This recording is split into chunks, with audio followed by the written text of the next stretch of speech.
आज की कथा सीता द्वारा हनुमान को मुद्रिका देने की कथा है। तो चलो कथा शुरू करते हैं, लेकिन उससे पहले कमेंट में जय श्री राम लिख दे और चैनल को सब्सक्राइब कर लें। वानर यूथपतियों को इस प्रकार की कठोर आज्ञा देकर सुग्रीव हनुमान से बोला, हे कपिश्रेष्ठ, पृथ्वी, अंतरिक्ष, आकाश, पाताल, देवलोक, वन, पर्वत, सागर, कोई ऐसा स्थान नहीं है जहाँ तुम्हारी गति न हो। असुर, गंधर्व, नाग, मनुष्य, देवता, समुद्र तथा पर्वतों सहित संपूर्ण लोकों को तुम जानते हो और तुम अतुल, अद्वितीय, पराक्रमी तथा साहसी हो। तुम्हारी सूझबूझ और कार्यकुशलता भी अपूर्व है। यद्यपि मैंने सीता जी की खोज के लिए सब वानरों को आदेश दिया है, परंतु मुझे सच्चा भरोसा तुम्हारे ऊपर ही है और तुम्हें ही उनका पता लगा कर लाना है। सुग्रीव का हनुमान पर इतना भरोसा देखकर राम बोले, हे हनुमान, सुग्रीव की भांति मुझे भी तुम पर विश्वास है कि तुम सीता का पता अवश्य लगा लोगे। इसलिए मैं तुम्हें अपने नाम से सुशोभित अपनी यह मुद्रिका देता हूँ। जब कभी जानकी मिले उसे तुम यह मुद्रिका दे देना। इसे पाकर वह तुम्हारे ऊपर संदेह नहीं करेगी, तुम्हें मेरा दूत समझकर सारी बातें बता देगी।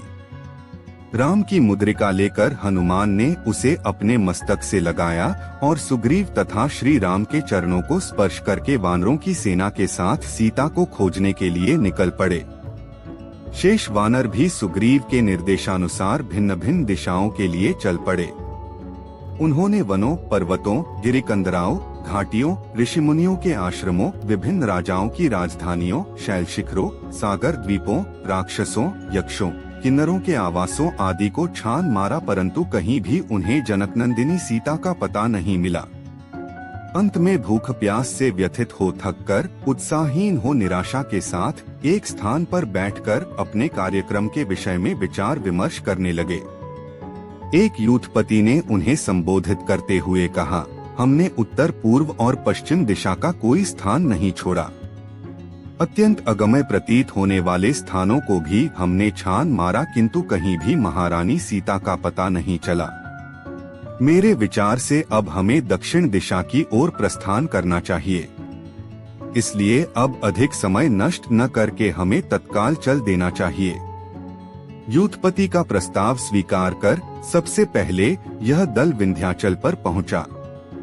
वहां की गुफाओं, जंगलों, पर्वत शिखरों आदि सभी स्थानों को उन्होंने छान मारा, किंतु जनकनंदिनी सीता के उन्हें दर्शन नहीं मिले। विंध्य पर्वत के आसपास का महान देश अनेक गुफाओं तथा घने जंगलों से भरा था, इसलिए वहां जानकी जी को ढूंढने में उन्हें अत्यंत कठिनाई का सामना करना पड़ा।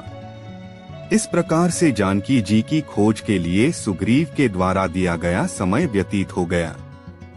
समस्त वानर पूर्णतः निराश हो गए और सुग्रीव के द्वारा दिए जाने वाले दंड के विषय में सोचकर अत्यंत भयभीत भी हो गए।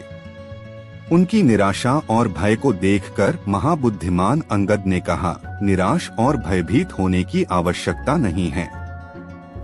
यदि हम सभी वानर अभी भी प्रयत्न करके जानकी जी को खोज लेंगे तो महाराज सुग्रीव प्रसन्न नहीं होंगे। कर्म का फल अवश्य ही मिलता है, आत्म खिन्न होकर उद्योग को छोड़ देना कदापि उचित नहीं है। राजकुमार अंगद की बातों से उत्साहित होकर वानरों ने जानकी जी की खोज के लिए पुनः उद्योग करना आरंभ कर दिया। वहां के अत्यंत भयंकर तथा सुनसान जंगलों में न तो पानी मिलता था और न ही किसी प्रकार के कंदमूल फल ही मिलते थे। मनुष्य का तो नामो निशान तक दिखाई नहीं देता था। वहां अन्वेषण कार्य बहुत ही कठिन था और वानरों को वहां अत्यंत कष्ट सहन करना पड़ा। समस्त वानर भूख प्यास से व्याकुल होकर वहां घूम रहे थे तो उन्हें एक गुफा दिखाई पड़ी। वह गुफा यद्यपि अंधकारमय थी, किंतु उसमें से हंस, क्रौंचर, सारस और जल से भीगे हुए चकवे निकलते हुए दृष्टिगत हुए। उन जल से भीगे हुए पक्षियों को देखकर हनुमान जी ने अनुमान लगाया कि अवश्य ही उस गुफा के भीतर जल का स्रोत है। हनुमान जी की सलाह के अनुसार समस्त वानर उस गुफा में प्रवेश कर गए।